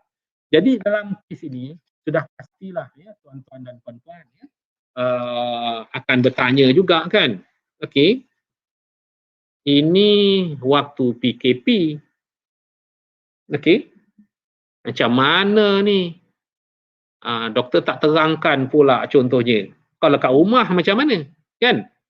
Jadi tuan-tuan dan puan-puan, oleh kerana MBK ini ialah murid-murid yang khas jadi guru-guru perlu sentiasa ada kolaborasi ataupun ada hubungan dengan ibu bapa untuk memastikan apakah yang ada dekat rumah mereka supaya guru-guru boleh melihat apa yang boleh dilaksanakan di rumah untuk membantu pelajar-pelajar MBK kerana dia flexibility dan juga dia modular, jadi dia boleh lihat apa yang boleh dilaksanakan semasa PDPR dan yang tak boleh dilaksanakan PDPR seperti yang saya nyatakan tadi dalam rancangan pelajaran kita bahawa dia akan diletak nanti di sekolah. Jadi kalau kita lihat dekat situ tuan-tuan dan puan-puan jadi seorang guru itu perlu membuat pengubahsuaian lah sebagai guru iaitu yang pertama ialah kaedah ataupun teknik pengajaran dan pembelajaran kemudian masa yang diperuntukkan bagi setiap aktiviti, susunan aktiviti dan bahan bantu mengajar. Jadi apa-apa pengubahsuaian pun tuan-tuan dan puan-puan yang dilaksanakan oleh guru mestilah mengikut kurikulum pendidikan khas yang sedia ada InsyaAllah guru-guru kita apabila kita berhubung dengan ibu bapa kepada anak-anak murid kita, kita tahu sekarang ni kat rumah mereka ada kemudahan-kemudahan apa yang ibu bapa boleh bantu untuk membantu anak-anak kita yang berada di rumah jadi bila guru-guru melihat dekat situ jadi dia boleh melihat tentang apakah kaedah atau teknik yang sesuai ataupun aktiviti yang sesuai yang boleh dilakukan oleh anak-anak kita di rumah kalau kita tidak berhubung dengan ibu bapa, kita buat perancangan, jadi tidak akan ada makna kerana kemungkinan aktiviti itu tak boleh dilakukan oleh murid dari rumah dan kerana sokongan-sokongan bahan-bahan yang tak ada jadi oleh kerana guru itu lebih maklum anak-anak kita dalam pendidikan khas ini mereka mempunyai ciri-ciri yang tersendiri untuk setiap murid, jadi guru-guru lebih faham untuk berhubung dengan ibu bapa untuk membantu dalam tempoh sukar PDPR ini. Okey. Next. Jadi pentaksiran bilik darjah seperti yang saya dah nyatakanlah tadi tuan-tuan dan puan-puan adakah kita kena buat pentaksiran bilik darjah masa PDPR ni? Perlu tuan-tuan dan puan-puan kerana setiap kita melaksanakan PDP sudah pasti kita melihat tentang keberkesanan PDP tersebut jadi kaedah yang kita gunakan pada waktu ini ialah kita melaksanakan PBD. Jadi kenapa kita buat PBD seperti yang saya nyatakan tadi iaitu kita sebenarnya ialah nak mengesan dan memantau tahap penguasaan murid secara berterusan jadi kalau kita buat PDP sudah pastilah ada pentaksiran jadi kita nak buat penilaian instruksional guru terhadap kualiti PDPR jadi mungkin kita boleh lihat dengan apa yang kita buat khususnya contohnya adakah kita buat online kita tu berkesan ke adakah kita membuat modul kita itu okey ke, ya. Jadi daripada feedback pentaksiran PBD itu, ya, kita boleh lihat, ya, mungkin kita lihat PBD macam mana, ya, nak buat, ya. Jadi pelbagai kaedah yang cikgu dah sedia maklum, ya, sama ada menggunakan latihan, menggunakan tugasan dan sebagainya, ya. Jadi dengan kita melaksanakan PBD, jadi saya penuh yakin bahawa murid-murid, ya, akan terus-menerus akan terlibat dalam PDP, memandangkan bahawa mereka akan sentiasa, ya, dilihat oleh guru-guru mereka, ya, dengan latihan mereka sentiasa dilihat, ditanda, dan mereka akan dapat untuk guru-guru melihat tentang macam mana, ya, tahap mereka dari masa ke semasa, ya. Dengan adanya PBD ini sudah pasti, ya, kita sebagai guru-guru kat sekolah, ya, pengetua dan guru besar, ya, dapat merancang, ya, berdasarkan maklumat-maklumat guru, di mana guru-guru bersama dengan panitia juga, ya, membincangkan apakah intervensi-intervensi yang boleh dilaksanakan, ya, penambah-penambahbaikan dalam PDP yang kita laksanakan, ya. Mungkin PDP kita ini akan bertukar kaedah, ya, mungkin kaedah bahannya bertukar, ya, kaedah penerangannya bertukar dan sebagainya, kerana apa yang kita laksanakan itu nampaknya mungkin tak dapat dikuasai oleh murid sebagai contoh, ya. Tapi kalau dalam PBD kita ni semua murid dapat melaksanakan dengan apa yang kita dah menyatakan itu, saya rasa insya-Allah tak ada masalah, ya. Guru boleh meneruskan kaedah-kaedah yang terbaik tersebut, ya. Jadi, ya, mungkin tuan-tuan dan puan-puan, ya, untuk kita review balik pemikiran kita bagaimana melaksanakan PBD yang perlu, ya, kita perlu merujuklah panduan pelajaran bilik darjah edisi kedua, ya, 2019, ya, yang telah dikeluarkan, ya, bagaimana nak laksanakan pemerhatian, bertulis atau tulisan dan sebagainya, ya, semua ada dekat situ, ya, untuk kita refresh balik, ya, bagaimana kita nak melaksanakan, ya. Jadi tuan-tuan dan puan-puan, ya, jadi strategi pelaksanaan PBD ini perlulah kita rancang daripada awal, ya. Ya, secara berstruktur, konsisten, tekal dan sistematik, ya. Jadi maksudnya kita bagi tahu anak-anak murid kita latihan ini perlu dibuat, cikgu nak beri markah contohnya dan sebagainya, bagi tahu, ya. Awal-awal pun boleh bagi tahu, ya. Jadi kita rancang, lepas kita laksana, kita analisis, ya. Kita nilai, kita rekod, ya, kita lapor, ya. Kemudian sekiranya selepas analisis ada isu, kita boleh rancang intervensi, sebab tujuan kita ialah untuk memperbaiki PDP dari masa ke semasa, Jadi anak-anak murid kita pun tahu, ya, yang mana akan dilihat, ya. Contohnya kita bagi tugasan untuk mereka buat projek, contohnya maklumkan kepada mereka bahawa projek mereka, ya, akan dinilai oleh guru dalam bentuk macam mana, ya, dan sebagainya. Jadi perancangan-perancangan itu perlu dimaklumkan, ya, kepada anak-anak murid, ya, dan ibu bapa, ya, tetapi dalam keadaan-keadaan yang sebenarnya tidak membebankan mereka, maksudnya dalam seperti PBD yang berlaku biasa dalam kelas, ya, itulah juga kita laksanakan, cuma strateginya mungkin kita perlu dalami, perlu perhalusi, kerana anak-anak murid kita sekarang ni tidak bersama dengan kita di sekolah. Okey. Jadi tuan-tuan dan puan-puan, sedikitlah tuan-tuan dan puan-puan, ya, khususnya kepada pengetua dan guru besar kita, ya, yang bersama-sama kita pada hari ini, ya. Sebenarnya apakah peranan dan tanggungjawab, ya? Yang pertama sekali sebenarnya seperti yang saya terangkan daripada awal tadi, ya, ialah merangka jadual waktu PDPR, ya, seperti yang digariskan dalam panduan ini bagi semua guru, ya.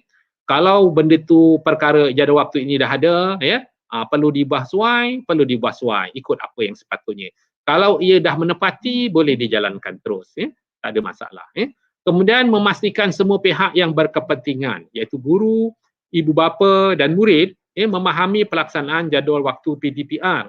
Jadi tuan-tuan dan puan faham, ya, kena terangkan kepada guru-guru, ibu bapa dan murid kita macam mana laksanakan itu, ya. Jadi jadual waktu itu selepas kita buat, kita akan serahkan kepada guru, ibu bapa dan murid-murid yang berada kat rumah. Murid-murid dan ibu bapa yang ada kat rumah perlu ada jadual waktu juga, kerana mereka nak tahu bila waktu-waktu pengajaran itu. Tapi mereka kena faham dan difahamkan. Okey, memastikan semua guru melaksanakan PDPR berdasarkan jadual waktu yang ditetapkan bagi memastikan kelangsungan pembelajaran murid. Jadi yang penting kat sini, apabila dah ada jadual waktu, jadi guru-guru akan mengajar ikut jadual waktu ya, untuk pastikan kelangsungan pembelajaran murid ya. Dan seterusnya ialah menyelesaikan permasalahan yang timbul daripada pelaksanaan jadual waktu sekiranya ada ya. Tuan-tuan dan puan-puan, seperti biasa kalau dekat sekolah pun ya, tiba-tiba guru ada masalah, tiba-tiba guru tak datang. Jadi bagaimana? Kalau dekat sekolah biasa, kita mungkin akan sediakan relief. Okey. Tetapi kalau dekat rumah, kalau contohnya kita buat online, tiba-tiba cikgu tak dapat masuk, mungkin contohnya tak sihat dan sebagainya. Jadi pemberitahuan juga kena beritahu kepada ibu bapa bahawa pada waktu itu guru tak dapat masuk.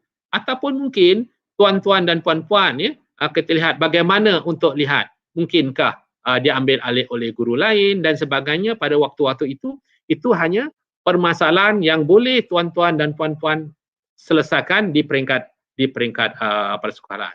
Yang penting sebenarnya ialah waktu PDP yang telah digariskan dan waktu tutorial itu berjalan seperti apa yang dirangkakan ya. Dan tuan-tuan dan puan-puan, seterusnya ialah peranan dan tanggungjawab pengetua dan guru besar ialah memantau pelaksanaan PDP dan tutorial dilaksanakan ya, seperti jadual waktu yang tuan-tuan dan puan-puan yang telah rangkakan, okey, dan tetapkan dan melaksanakanlah PLC bagi membantu guru melaksanakan PDPR ini ya. Sebenarnya tuan-tuan dan puan-puan ya, mungkin tuan-tuan bertanya macam mana nak memantau?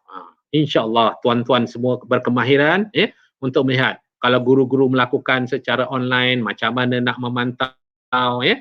Tetapi yang penting kaedah pemantauan ini dilaksanakan sebenarnya bukan bertujuan untuk sebagai kita nak melihat dalam bentuk kes mendenda ke apa benda, bukan ya. Kita memantau itu untuk melaksanakan PDPR itu dilaksanakan ya. Dan sekiranya ada isu-isu yang timbul, jadi kita akan selesaikan masalah yang bersama ya, jika adalah ya. Jadi apabila berlaku pemantauan, sudah pastilah guru-guru akan memberi tahu tentang masalah-masalah yang timbul ya. Jadi bila ada masalah pada peringkat awal, kita selesaikan insya-Allah. Daripada masa ke semasa, masalah itu ya akan dapat diatasi dan boleh diselesaikan ya. Jadi pemantauan itu amat perlu kerana tugasan kepada pengetua dan guru besar memang perlu untuk memantau perkara-perkara sini supaya ia dilaksanakan dan ia memenuhi ya, surat siaran yang telah ditetapkanlah ya. Okey. Dan bagaimana pula peranan dan tanggungjawab guru? Okey. Jadi sekarang ni guru pula macam mana? Okey. Tadi pengetua ataupun guru besar. Jadi guru pula tanggungjawab selepas dia menerima ya jadual waktu itu, mereka menentukanlah kandungan kurikulum yang akan dilaksanakan berdasarkan jadual waktu PDPR yang telah ditetapkan oleh pihak pengurusan sekolah.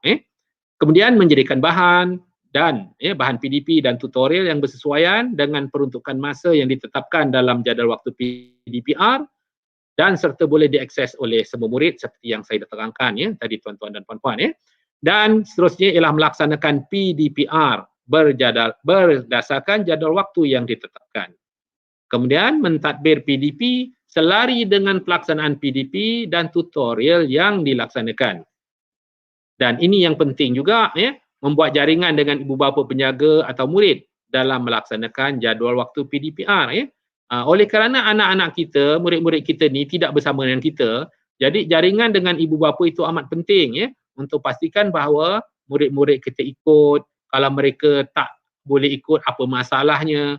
Kerana permasalahan itu bolehlah kita sesuaikan dengan bagaimana PDP yang akan dilaksanakan oleh guru. Ya.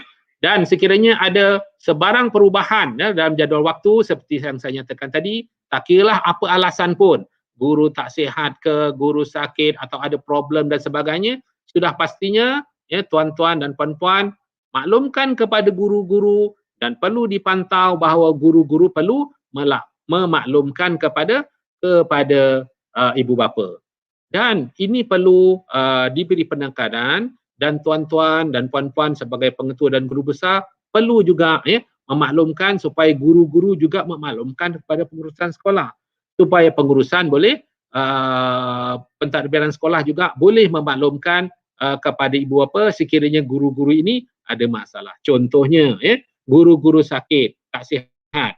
Mungkin yang akan memaklumkan itu ialah bagi pihak guru tersebut, mungkin suami ataupun isteri guru kepada pihak pengetua. Jadi pengetua akan melihat waktu manakah guru ini akan bertugas, sama ada dia akan diberi guru ganti untuk melaksanakan PDP guru tersebut, ataupun mungkin dia akan menangguhkan waktu sesi itu dan memaklumkan kepada ibu bapa bahawa pada waktu ini tidak akan ada PDP kerana guru tidak sihat.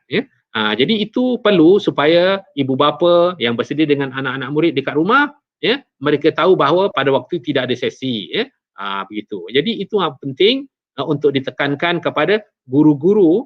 Jadi sebagai pengetua dan guru besar, itulah tanggungjawab untuk mengingatkan kepada guru-guru tentang peranan guru-guru melaksanakan tanggungjawab semasa PDPR ini.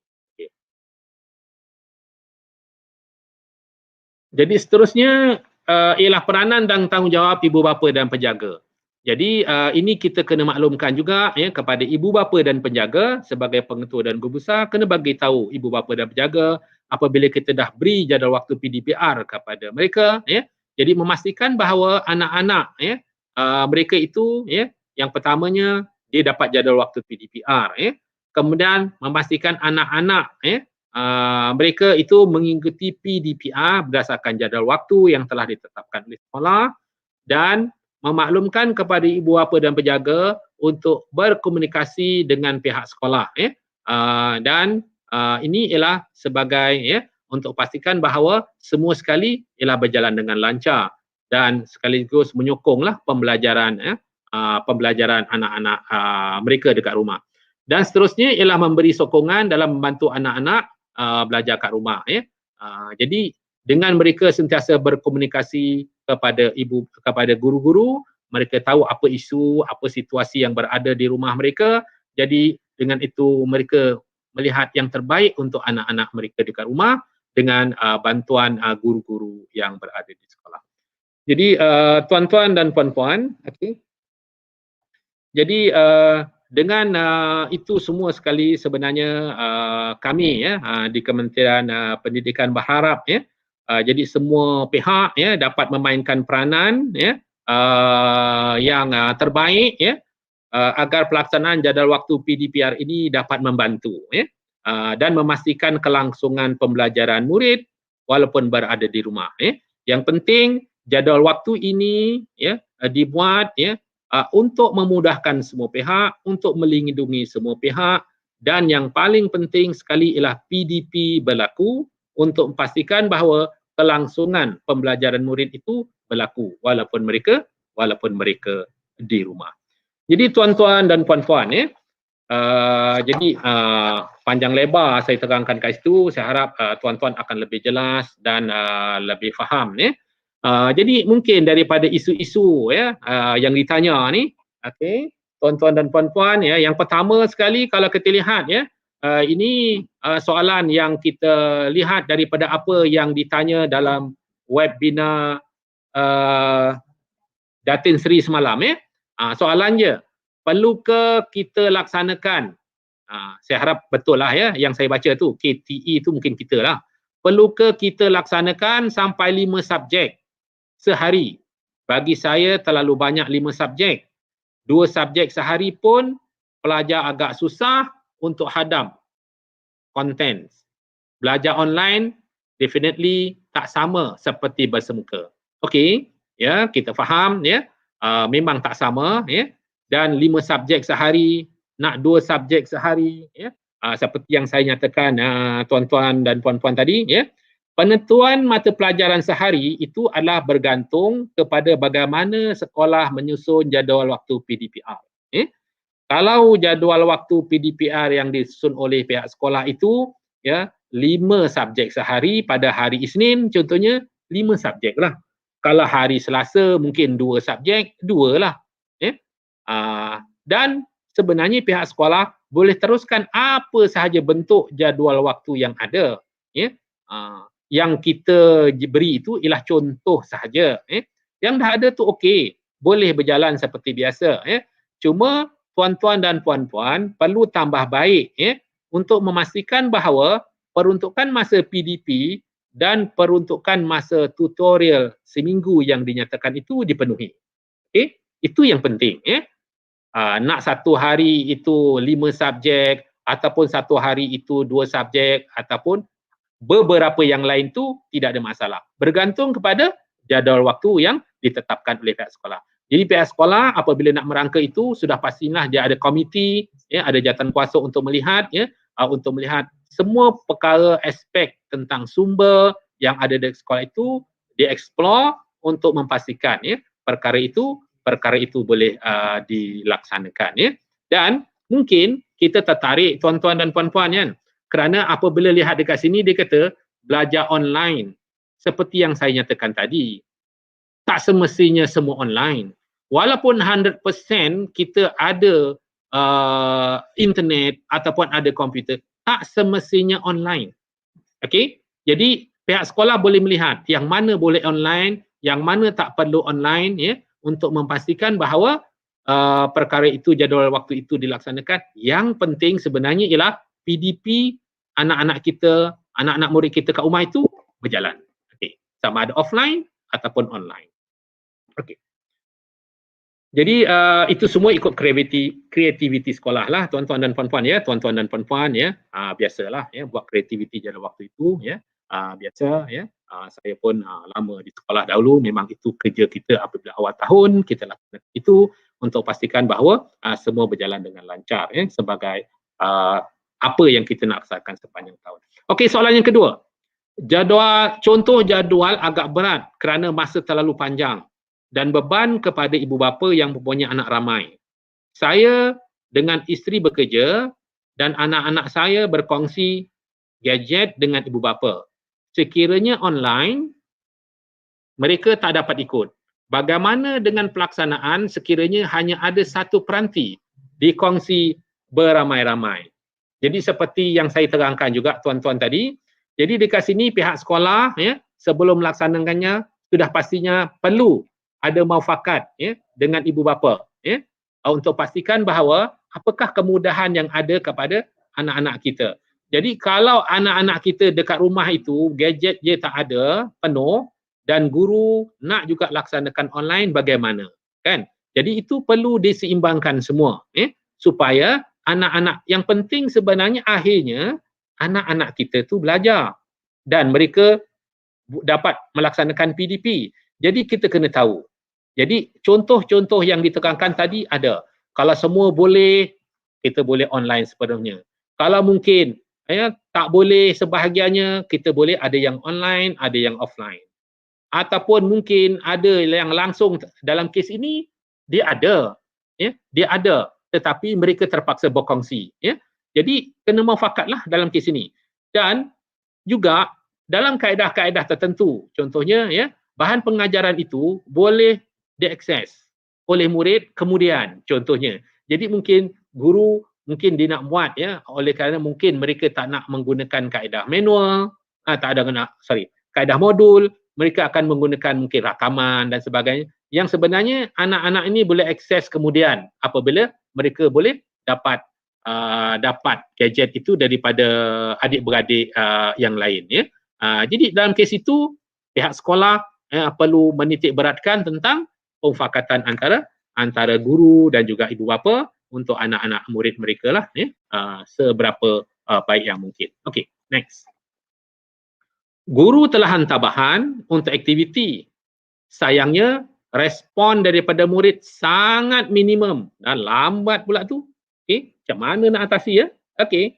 Jadi dekat sini biasalah itu biasa kalau anak-anak kita depan kita, anak-anak murid kita depan kita pun lebih kurang begitu, bagaimanalah kalau mereka tidak ada bersama dengan kita. Jadi dalam kes ini, jadi pihak sekolah perlulah merancang dan menambah baik PDPR itu daripada masa ke semasa jadi lepas tu melakukan pemantauan dan tindakan yang perlu secara berterusan dari masa ke semasa, dan bagaimana nak merancang untuk menaikkan keterlibatan murid. Ya. Mungkin kalau cikgu-cikgu biasa dekat sekolah, contohnya, bila mereka buat PDP dekat sekolah pun ada murid-murid yang dalam kelas mereka tak ada berminat. Mereka bermain, mereka tak buat itu, buat demo, buat apa amali pun mereka tak buat. Tapi cikgu ada kaedah, ya, bagaimana untuk pastikan bahawa murid-murid ni minat dengan pembelajaran mereka. Saya rasa serupa juga kalau dekat mereka tidak berasa bersama dengan guru-guru di sekolah. Mereka berada di rumah, tengok respon lambat dan sebagainya. Jadi keterlibatan itu, ya, kita nak dapatkan itu, ya, mungkin, ya, pelbagai kaedah yang dilaksanakan, ya. Jadi mungkin kita perlu berhubung dengan ibu bapa, mungkin kaedah-kaedah yang lebih menarik, ya. Mungkin bukan hanya bercakap dalam komputer, mungkin aktiviti-aktiviti yang dilaksanakan, ya. Mungkin kalau selalu kita hanya menggunakan bahan-bahan pembentangan seperti bahan-bahan buku dan sebagainya, mungkin di pelbagai kaedah dengan aktiviti-aktiviti seperti mungkin filem ke apa ke, saya rasa banyak bahan-bahan yang ada dalam persekitaran kita yang kita boleh gunakan, khususnya yang online, ya. Tapi kalau yang offline, kita boleh pelbagailah kaedah-kaedah yang boleh menarik minat murid-murid untuk memberi respon kepada bahan-bahan aktiviti yang kita laksanakan. Okey. Baik, soalan 4. Biasanya ibu bapa boleh online dengan kita waktu malam. Kalau kita buat rakaman, kita tak dapat feedback secara terus. Okey. Ramai ibu bapa cadang macam ni. Okey. Jadi dalam kes ini tuan-tuan dan puan-puan, ya, sebenarnya malam secara umumnya bukanlah waktu belajar. Okey. Malam tu sebenarnya bukanlah waktu belajar. Okey. Jadi seharusnya, ya, seboleh-bolehnya, ya, guru, ya, bukan seboleh-bolehnya saja. Jadi sebenarnya sekolah, ya, perlu mengekalkan jadual waktu yang telah dicadangkan itu, ya. Tetapi kalau ibu bapa guru-guru nak buat dia waktu luar daripada jadual waktu, ya, pastikan bahawa guru-guru mesti mendapat kebenaran daripada ibu bapa, ya. Jadi kelas kita itu perlu dapat kebenaranlah. Kita tak boleh buat waktu malam tanpa kebenaran ibu bapa sebab dia akan mengganggu, ya, apa yang ada kepada anak-anak murid kita kat rumah, ya. Mungkin waktu itu ada aktiviti-aktiviti yang dilaksanakan, dirancangkan oleh ibu bapa. Jadi dan sekiranya ia perlu untuk buat, ya, pada di luar waktu, jadual waktu yang ditetapkan oleh sekolah, jadi guru-guru perlu berbincang dengan ibu bapa, ya, dan ada permintaan ibu bapa. Kalau tidak, laksanakanlah pada jadual waktu itu, ya. Kerana kita lihat, ya, mungkin perkara-perkara lain, ya, yang kita tak rancangkan mungkin boleh berlaku apabila kita melaksanakan di luar jadual waktu. Tapi sebenarnya apa-apa pun yang penting ialah dan guru-guru membuat pemufakatan dengan ibu bapa dengan kaedah yang terbaik, kerana tujuan kita tidak lain dan tak dia bukan ialah untuk memastikan bahawa PDP itu berlaku kepada anak-anak murid kita rumah yang berada di bawah penguasaan ibu bapa. Okey. Okey. Ni, okey. Jadi okey.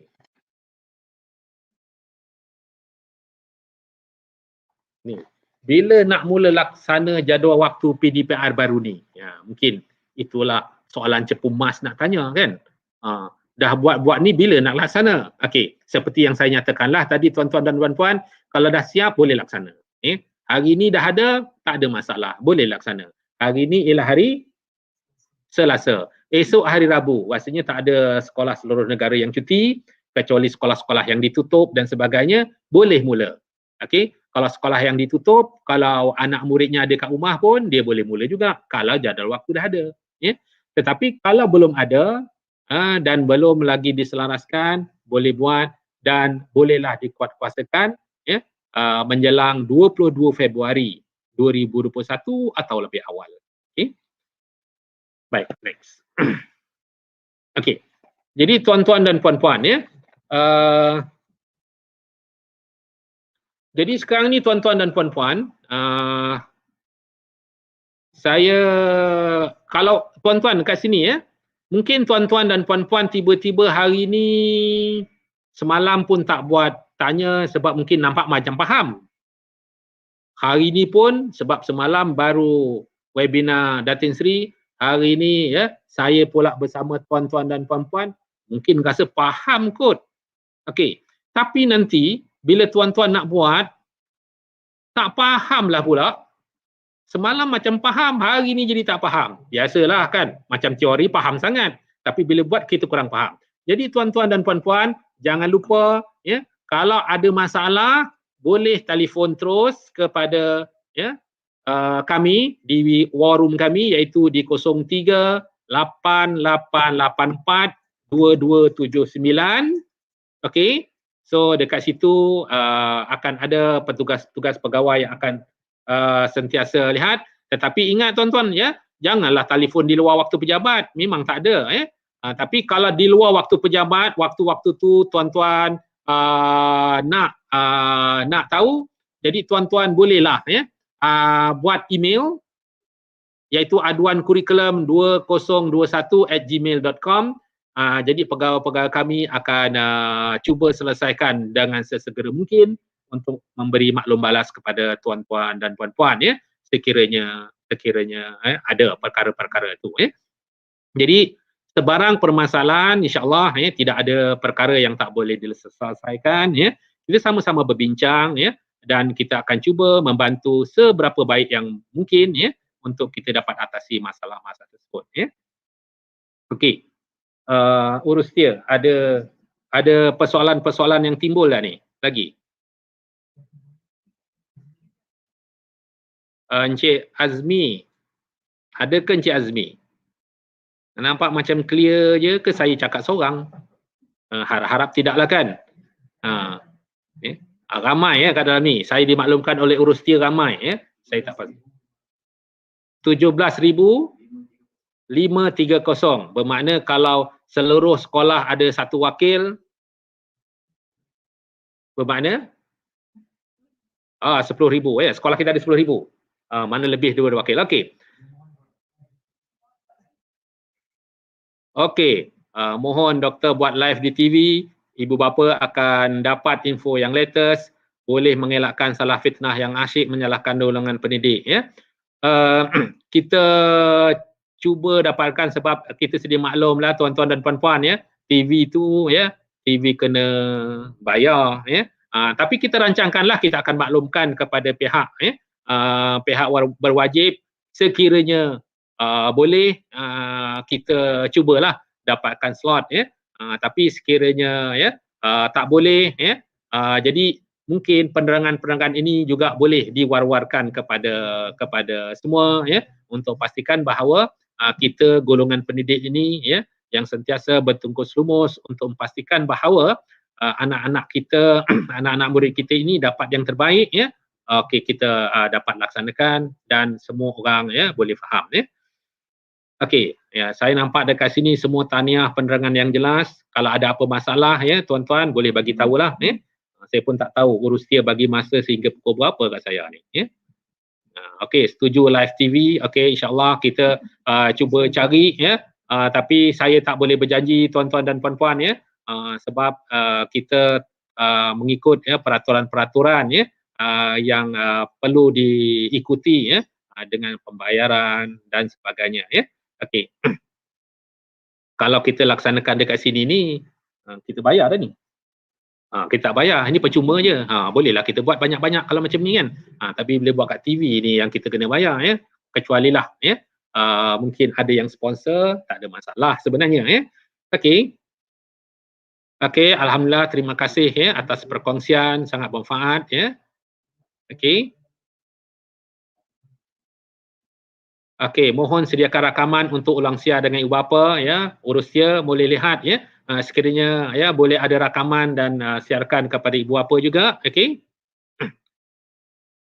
Okey, terima kasih ya. TV pendidikan boleh siar pelajaran untuk budak SJKT dan SJKC. Okey, puan rumah.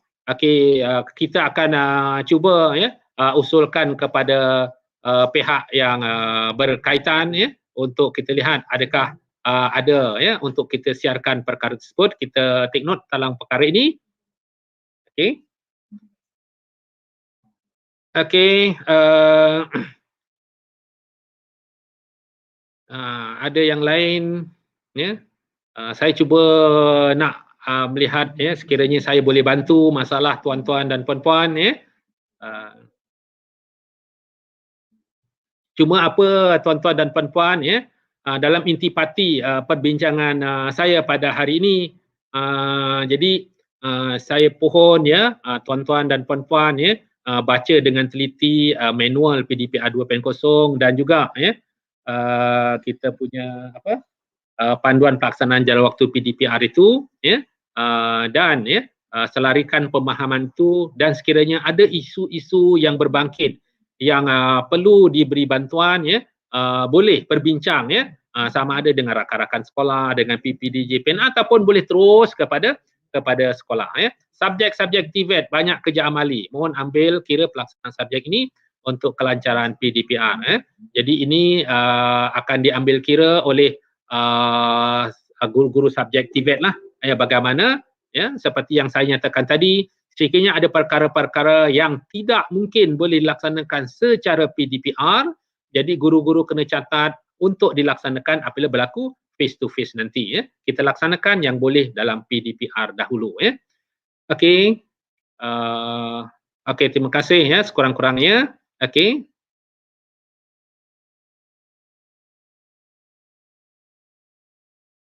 Okey, kalau boleh KPM sediakan channel TV pendidikan setiap tahun dan tingkat ikut jadual waktu untuk semua murid agar murid dapat pendidikan yang sama. Okey, ya. Walaupun mungkin secara umumnya macam tidak mungkin, tapi kita akan ya kemukakan jugalah ya kepada pengurusan kita tentang pandangan tuan-tuan dan puan-puan ya. Okey.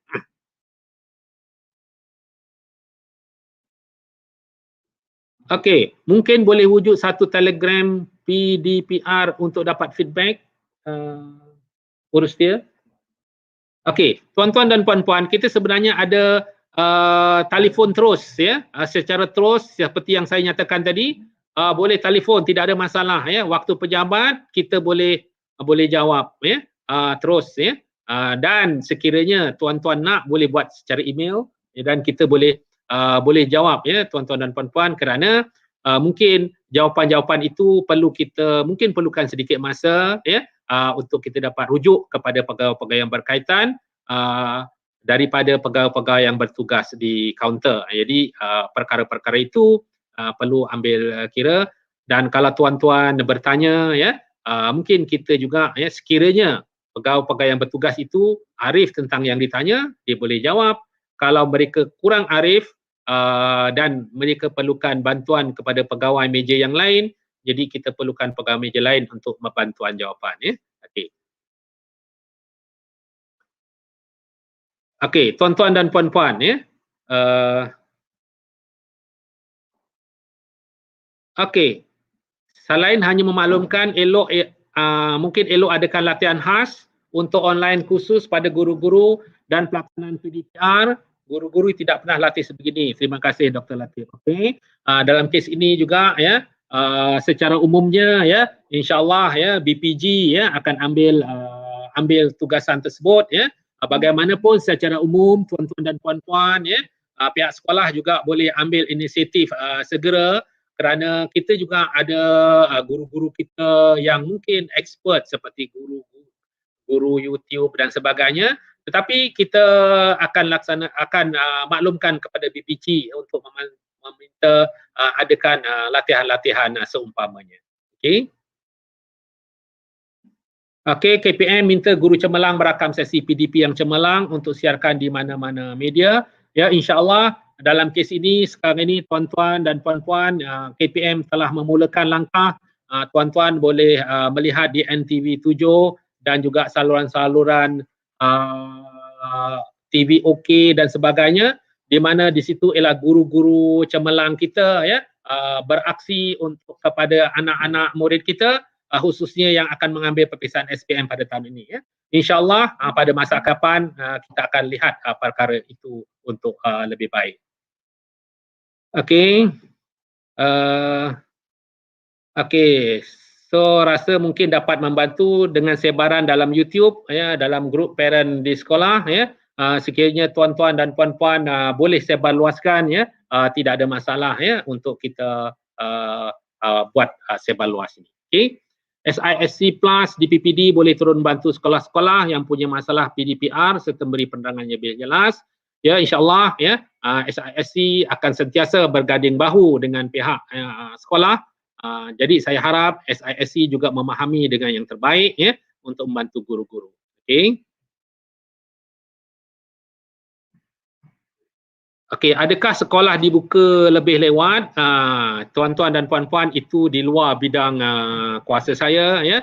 Kita mohonlah kepada Allah Subhanahu Wa Taala ya. Mudah-mudahan ya semua yang berlaku ini akan berakhir, jadi bolehlah dibuka dengan lebih awal ya.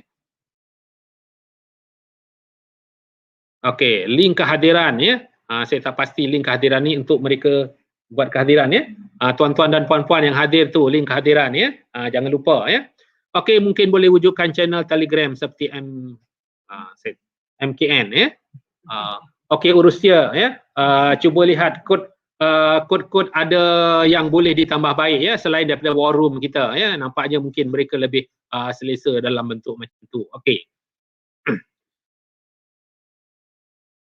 Okey, link kehadiran tuan-tuan dan puan-puan ya seperti yang tertera ya. Okey.